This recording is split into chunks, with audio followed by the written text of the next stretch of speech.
What is up, guys, and welcome back to a brand new video. Today we are back with another episode of the Career Mode Championship. I think it's episode number 37 for the Russian Grand Prix. Massive apologies about the lack of videos as of late. I'm in the UK at the moment, and to be honest, I've found recording to be very, very difficult. So I'm doing my best, but I'll try and get out the Career Mode videos while I can. This is also going to be, I don't know, maybe a little bit different to probably what you're used to. I don't really have the same kind of visual cues to look at when I'm actually commentating, such as some problems I'm having to overcome with my laptop. But either way, this should be fine. I did this all before I left in Australia, so the driving itself should be absolutely fine. But qualifying one, we got through fairly well. From what I remember, it was a pretty, average lap. It was just a lap to get me through to the next part of qualifying. Tyre strategy this weekend is like there's next to no strategy this weekend, so we can afford to just burn through every single set of Hypersoft tyres. I think it's going to be a pretty easy one-stop, especially with the tyre wear upgrades we've got on the car. It's going to be I almost want to do an experiment to see if we can take the entire race on the Hypersoft tyre, which I think we could almost do, but it's a bit risky. We don't want to do that. But so far, you can see my teammate Charles, he's doing quite well at the moment. I think he was right up there for qualifying one. He's topped the time charts for qualifying two as well. So it's looking like a pretty good weekend, respectively, for Sauber, hopefully. He can get his act together for Q3, which is something he's not been doing as of late. But on this lap so far, you can see we're stringing it together quite well. Banker time was a 1 minute 28.8, which is a time that we set on the used set of Hypersofts from Q1, and to be honest, the tyres feel absolutely fine. There was only like a few percent of wear on those, so you could literally do even more laps on them. I could probably do all 3 qualifying sessions on them, and then it'll be absolutely fine. But we go purple on our first, representative run on a 1 minute 28.2. I believe Charles did a 28 flat in Q1, if I'm not mistaken. So there's more time to find for Charles, possibly more time to find for me as well in Q3 as the track rubbers in even further. But we now fast forward onto qualifying 3 now, and you can see banker time was a 1 minute 28.4. We can definitely improve a lot, given that we did a time that was 2/10 faster than that in the last session. But so far at the moment, you can see we're up by 2/10, and that is exactly what we need to match what we did last session.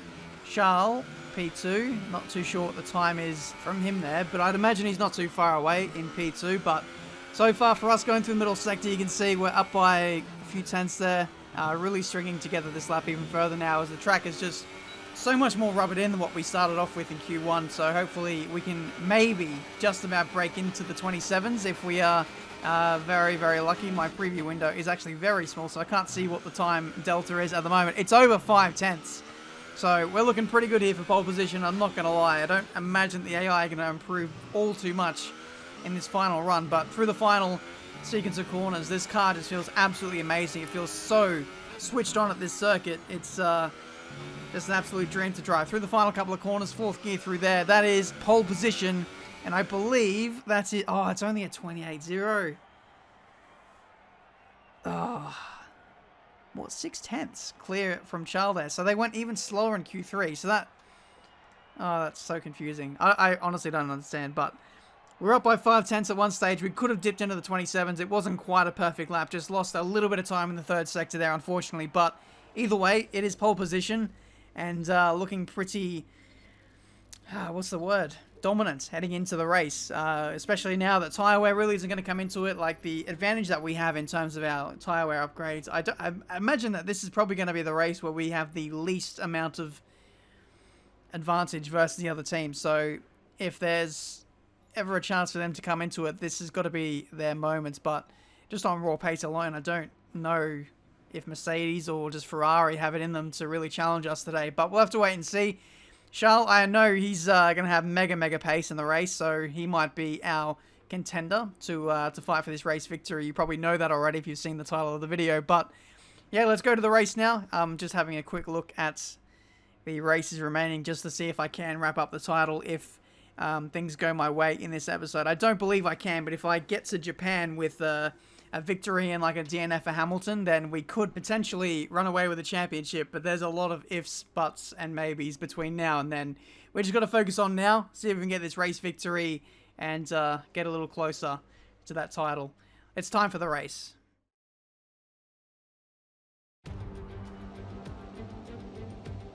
Welcome one and all to the Russian Grand Prix. We're just a stone's throw from the Georgian border here at Sochi as we get ready to begin the race that served up an absolute cracker back in 2015.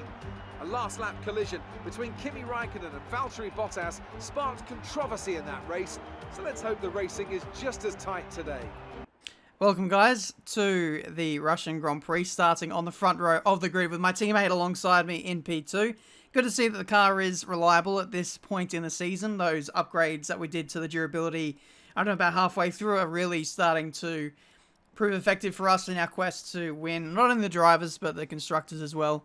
The fact that we can lock out the front row, if things go our way now, is a nice, refreshing prospect to have at the start of a Grand Prix, now that Charles can kind of show what he's made of. Hopefully, this can be the day that we get a real contest at the front of the grid. 5 red lights and away we go for this Russian Grand Prix. Looks like there was a bit of wheel spin initially off the line, but I think otherwise it's been a pretty good start. Charles is looking out my inside heading into turn 1, so it's going to be side by side for the two Saubers into turn 2 now. This is actually the first proper corner. We leave a little bit of space for Charles on the inside. He takes that and takes the lead. Subsequently, that's a very close call between us and Vettel there around the outside. He's looking to make his move stick, but I think we should potentially have the straight line speed to keep him at bay, and yes we do. So it's P2 for the taking at the moment. Looks like Vettel got a nice exit off of that long sweeping right-hander, and he doesn't go for the move. So it's P2 for us at the moment, but we're under heavy threat from Vettel behind. Looking a little bit shaky for pace at the start of this Grand Prix. Charles sets the fast lap at the end of the first lap and is looking pretty threatening, pretty racy on heavy fuel, as I thought he'd be. Like, qualifying is a bit ridiculous how they just went slower and slower as the qualifying sessions went on. I knew that we weren't quite going to have the advantage that we did in qualifying as opposed to the race, but now we've got someone going slowly in the middle sector. One of the Force Indias has a puncture, I believe, so that'll be a long old trundle back to the pit lane. I believe he's actually retired now, so we're down to 19 runners, but getting back to our race, you can see we've leaked a little bit of time to Charles up ahead. I will be honest, we have been a little bit more conservative with our battery than what I'd normally plan to be. I just thought I'd feel out the mapping of the battery and just see how expensive the battery usage would be over the course of a 3 or 4 lap stint. I could have gone all out and whole lap in overtake, but I just wanted to ease into it a little bit just to see how we would fare as the stint kind of wore on. And I'd imagine that Leclerc probably went out a little bit harder than what I would, so we'd be able to claw some of that momentum back as the stint wore on. But you can see we're pretty much doing just that. Slipstream and DRS into the third sector there. We could have gone for a dive actually into that right-hander, but decided better of it. Just thought I'd feel out Charles's car at the moment. We have a better opportunity to go for a lunge here now in turn 2. We don't even have to go for a lunge. We're already ahead by the time we get to turn 1. And that is the lead of the Grand Prix for the taking. Thank you very much. Nice apex into turn 1 and 2. It's so easy to get done for corner cutting and just track limits. So that's something we'll have to watch out for over the course of this Grand Prix. But there's a replay of the overtake on Charles. He leaves a yawning chasm, as ex-Matty G would say, up the inside into turn 2.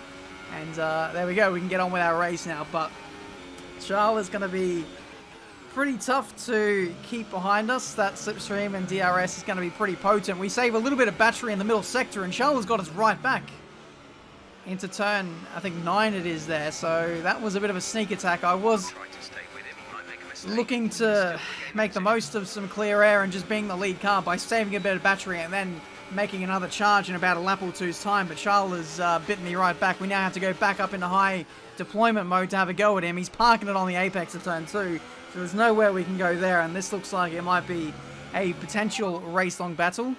Going off the sim data, we expect you're going to start feeling the effect of tyre wear around about now. Let us know if it gets too bad.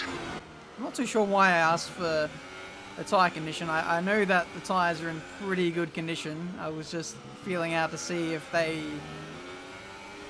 by the game standards, were going off or something, because I was trying to gauge on when Charles was going to come in. I have a feeling that we can go a little bit longer than what he can sometimes, but it's a little bit hard to tell. But lap 10, getting towards that pit window now, so it's going to be crucial to see who gets the undercut, if the undercut in fact works, or whether the overcut is going to be the beneficiary here in this race strategy. But up the inside we go again into turn 2. This time we've overcooked it a little bit.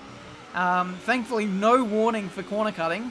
and we're able to get back on with our race as we were P1 and P2. Here's the replay of that move. Just a little bit too ambitious there. Testing the waters for how late we can brake in. We certainly went past the limit there. So we'll know for next time that we just need to dial it back a little bit. There's a ridiculous amount of top speed you gain when you're in the slipstream of the car ahead. But it looks like Charles is going to be the first one to react. He's diving in here at the end of lap 10. To be honest, these tyres still feel really good. So it's going to be interesting to see how we play this now. We could react almost straight away and make sure that Charles doesn't get any kind of undercut, but at the same time the ultras are still pretty good and they might actually be faster than the ultras that Charles puts on now. It all just depends on whether he merges in traffic, how slow his warm-up phase is with the new tyres. It looks like he's rejoined in a tiny bit of traffic, but with his pace that he has, I don't imagine that he's going to struggle to get past those guys. So we're going to react straight away. Very next lap. Onto the ultra soft tyres, and we're going to go to the end. So yeah, we're not going to allow strategy to come into this all too much. It's just going to be a straight up 1v1 slug 'em out duel for the victory. Hopefully we get a good stop here into the pits. Decent 2.1. So if there's any time to be gained, it's only going to be by Charles here with his thundering outlap here, and it looks like he's going to get it maybe just by a couple of seconds there. So it's going to be down to us for the remaining 16 laps, I believe it is, to chase him down on 1 lap fresher tyres, which makes absolutely no difference. Course caution. The safety car is out. Keep an eye on the delta. Interesting. Romain Grosjean is out of the race. I believe Kimi Räikkönen is out of the race as well. Carlos Sainz out of the Grand Prix. And I believe, from what I remember of editing this video, is there was some kind of contact with the safety car on this kind of cooldown lap here. You can see the safety car is flashing in green, so it's allowing all these cars to overlap and unlap themselves and catch back up to the queue. But what I think has happened is they've just plowed on straight into the safety car and KO'd themselves. I wasn't unfortunately able to get a replay up of that, but that's just my assumption of what happened there. But I think we're going to get ready to go racing once again. I guess the benefit of the safety car is now that we don't have to spend a couple of laps trying to chase down Charles, but the offset to that could be that we might struggle on this safety car restart on colder tyres. You guys know how OP the AI are when it comes to safety car restart, so I'm just doing my absolute best to keep the tyres in check. We've got an angry pack of cars behind us. Hamilton, Vettel, Bottas, many others looking to snag a position or two. So let's get off to a good restart if we can. Charles gets to control the pace, and away we go before we get to the final couple of corners.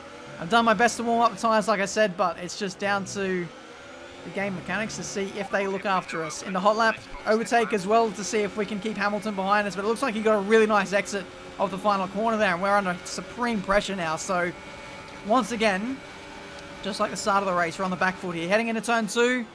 Really late under brakes. Hamilton can't get us, and now hopefully we can get on with our race, but not to be. Hamilton goes for a dive here into the middle sector, and that's P2. Lost for us. Let's see if we can hold it up the inside heading into this next left-hander. Vettel wants a slice of the pie as well, and Hamilton leaves the space. So yeah, stressful times at the halfway stage of this Grand Prix. Not the cars that I want to be battling with. I want to be, putting the pressure on my teammate and making sure that he's not getting away in this Grand Prix. The opposite of that has just happened, and now we've got to do all that hard work again, just like we did in the first stint, to catch up and see if we can overtake. So we'll see what we can do. I have a feeling that we have the outright speed over our teammate in this one. It's just a case of stringing together really, really consistent laps. So that's the main thing. Charles is so consistent. He's so fast. He's pushing me to push at a level that I'm not really used to doing at this stage. It's literally qualifying lap after qualifying lap. The tyres can take it. It's just a case of whether I can string them together. Why is my audio just gone louder? I thought that was the team radio coming in, but it wasn't to be. 4 laps to go.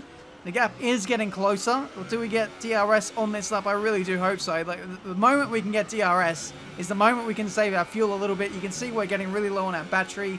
We're pretty much expelling everything we have to catch up to Charles. And then when we catch him, then we can save a little bit and just build ourselves up for that final attack. 3 laps to go. This might be our chance. No, it's not our chance on the back straight. We're just waiting for that right opportunity. Charles is fast in all the areas that matter, it seems. He's really good off the final corner. That kind of last corner before the back straight as well, he seems to be really strong at as well. So getting a move done here is proving to be a little bit harder than what I anticipated. We're now into the negative in terms of fuel. Up the inside into turn 2. Could this be the move for the lead of the Grand Prix? It is. Thank you very much. We got the timing perfect there with the brakes.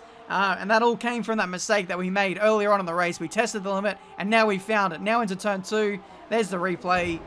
Thank you very much. Just left him enough space on the outside. He didn't really take it there to continue the fight. And it is 1-2 once again with us back in front. So, yeah, this time, as Charles is coming right back at us. Look at his straight line speed. It's ridiculous. I don't even think we're running with that high of downforce anyway. I think it's like 2.6 or 3.6. But he seems to be mega fast on the straights, even though I feel like I'm running less downforce than him. But again, he takes the lead. I was just about to say, let's make sure that we don't lose the lead like we did in the first stint. We've just done that once again, so let's see if we can hit him back with a counter-attack. I'd imagine that he used up a lot of his battery trying to overtake us, so we're going to get him straight back on this start-finish straight here, heading on to the penultimate lap of this Russian Grand Prix. This time it seemed a lot easier than what it did a few laps ago, so I'd imagine he's running pretty low on battery, so if we can keep him behind us on this back straight now, this might be GG for us in this Russian Grand Prix. Side by side into the third sector. Charles goes really late under brakes, almost like a dive bomb, even though he was pretty much alongside us into the braking zone. Side by side again still, and this is something we haven't done all race. It's now getting serious for the two Sauber boys. Let's hopefully not throw this one away. We need the 1-2 for the Constructors' Championship. I'm not too sure if we can win it today, but if we do get this 1-2, oh man, that'll do wonders for us in the championship. But heading into the last lap of the Grand Prix now, we've got about 40% of our battery left. Not much fuel. Let's see if we can get him here on this start-finish straight. Open the DRS. Rich mixture, high overtake modes engaged. And there we go, we have the lead. But for how long? For how long is the question. His straight line speed has been absolutely ridiculous so far today. And I just need to make sure I get a golden run through this middle sector, saving a little bit of fuel and the battery, just making sure we can go pretty much all out attack on this last lap here. So you can see he's getting closer, but it looks like he might actually be a little bit further behind than what he has been so far in previous laps. So we might be able to get away with this into hot lap and rich fuel mixture, just making sure that we leave nothing to chance here in this Russian Grand Prix. We try and break the slipstream, trying to go around the outside, and it looks like we're going to hold on to this one. So what a race. It's not over just yet, but I'd imagine that with the amount of corners remaining, he won't be able to mount a challenge, and that will be another 1-2 for Sauber in this F1 2018 Career Mode Championship. A race-long battle, and it literally comes down to the last lap.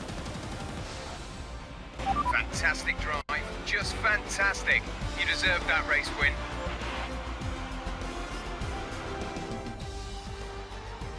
Brilliant stuff from Sauber today. What a superb victory. And Anthony Davidson, give me your thoughts. How did they accomplish this result? Without a doubt, the safety car changed everything today. The key to their success was keeping calm and reacting to the situation quickly. We've seen teams in the past throw away wins because they were too hesitant, but here they were decisive, and that's allowed them to take the advantage. Looks like they're on their way out to the podium now, and what a result this is, and what a popular one with the crowd as well. Great stuff to see the Sauber team on top here today. How good was that? How good was that battle? Like literally all race long we were trying to chase down our teammate, and we just about... It only felt secure on that last sector of the Grand Prix, to be honest. There was not a moment there where I had to really breathe. Charles was just all over me that entire race. Never got a chance to relax. So epic battle, ends in an epic way, and we get 1-2 in the race. So great job for the drivers and the constructors. We lead by 71 points over Lewis Hamilton. We know that the drivers' championship and arguably the constructors' championship pretty much wrapped up at this stage, but still a race like that, you won't forget that in a hurry. Good day today. Tell us about it from your perspective. There was some contact between you two. What happened out there? Are you sure? I don't actually think we touched. Do you think you were lucky not to end your race with that crash? Okay. Well, thanks anyway.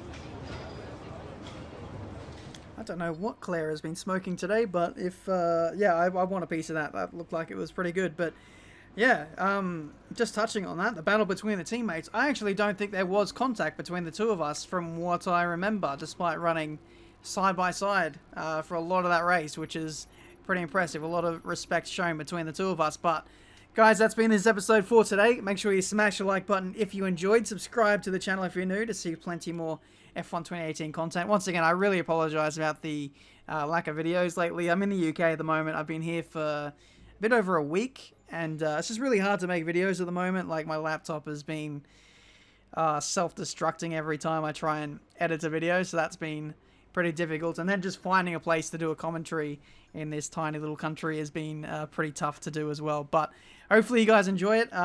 Few episodes left in the career mode season. I'll be back in a couple of weeks' time in Australia. So once I'm back home, the flow of videos will start to come out again, and it can be business as usual. In terms of upgrades, I actually can't remember what I did in terms of those. So I will just have to leave it on screen, and you guys will see what will happen. But I think I went for downforce upgrades. I remember trying to prioritize the downforce so that we can make sure the car is pretty quick going forwards. We have an ultimate upgrade to the drag reduction on the way, hopefully, so maybe that'll be on in time for the next episode in Japan.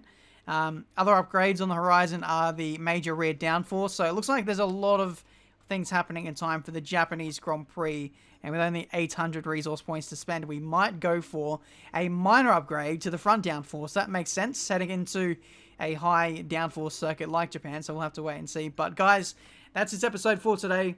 Until the next one, the Japanese Grand Prix. Hopefully we have another Titanic battle just like we had today with Charles, and we can take the driver's title there if things go our way. Until then, I'll see you next time.